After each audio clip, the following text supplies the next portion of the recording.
sterile, hollow, lacking in personality, lifeless? Whatever your synonym of choice, there seems to be a semi-consensus running through the interwebs that the First Descendant, an admittedly gorgeous free-to-play third-person looter shooter a la Destiny, is missing something intangible when it comes to its gameplay, world, and characters. But what exactly? I spent the last week playing the First Descendant's beta and have since read/watched what feels like dozens of reviews of the game, but while this question, why does the First Descendant feel lifeless, is often at least indirectly asked, I don't see many offering answers beyond because the combat and/or missions feel repetitive. While true, I think there are actually 3 much more specific and foundational design problems in the First Descendant, all of which end up sucking some of the soul out of this game in their own way.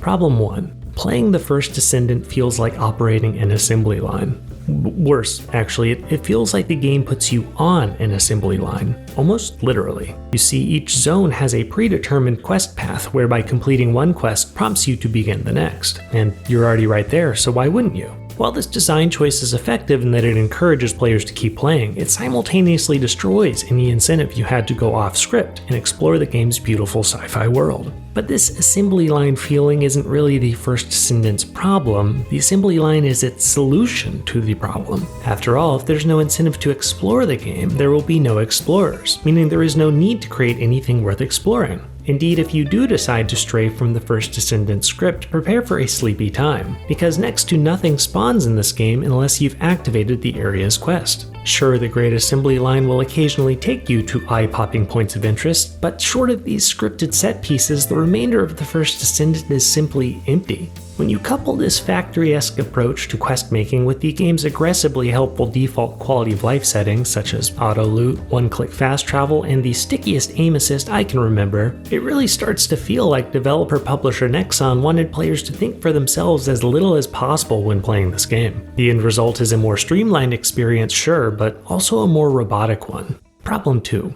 The First Descendant suffers from a surprising lack of narrative game design, essentially the art of linking gameplay to story. Take, for example, these pesky terminals that turn invincible for a set period of time before allowing you to shoot them again. In between each terminal's window of vulnerability, enemies will spawn like clockwork, requiring you to clean up the wave before the terminal will politely allow you to shoot it again. To me, this arbitrary set of conditions is lazy game design, devoid of narrative value. It's never explained why the terminal should turn invincible at set intervals, nor why enemies would only spawn when it does. So you, the player, are left feeling less like you're reacting to an exciting and unexpected turn of events, and more like pushing a predetermined series of buttons that will keep the assembly line running smoothly. And then we have these hands.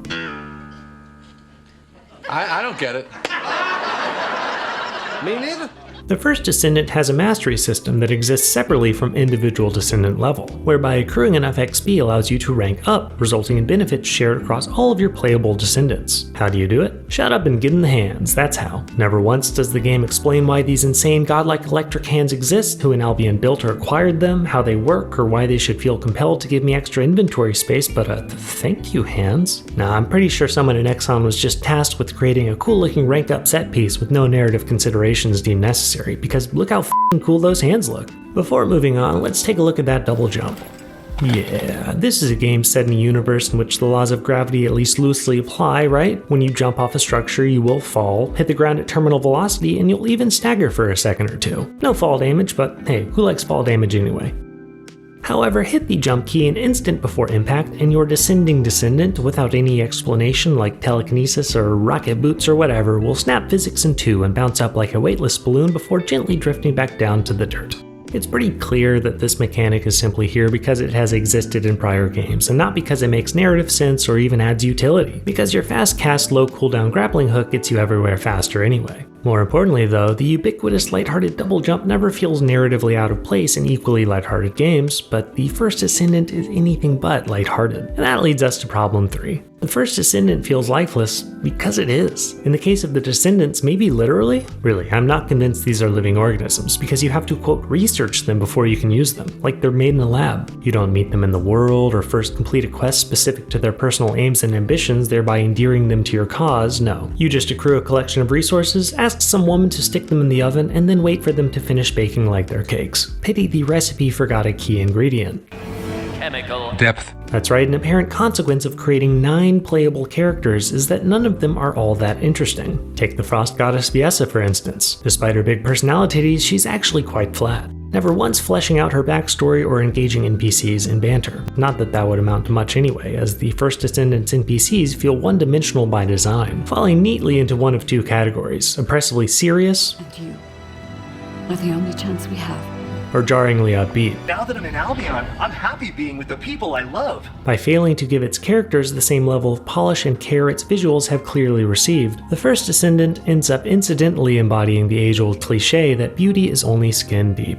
All this said, I think the First Descendant is fine for what it is trying to be: a casual multiplayer looter shooter that prioritizes Unreal Engine 5 over everything else. Still, this is just the latest in a long line of what feels like increasingly lifeless looter shooters, and it just doesn't have to be this way, because the First Descendant isn't lifeless because it's missing something. It's lifeless by design, because it means to be. These problems aren't just beta bugs you patch before full release. This is the game that Nexon built. These are conscious design decisions foundational to what the First Descendant is trying to be: a destiny killer. That means these problems are all reflective of our post-Destiny world, in which third-person shooters are increasingly afraid of bothering you with emotion and intrigue. Or worse, they're just convinced you don't have the attention span to care. Not to worry, the assembly line is here to think for you, so be a dear and hop on, would you?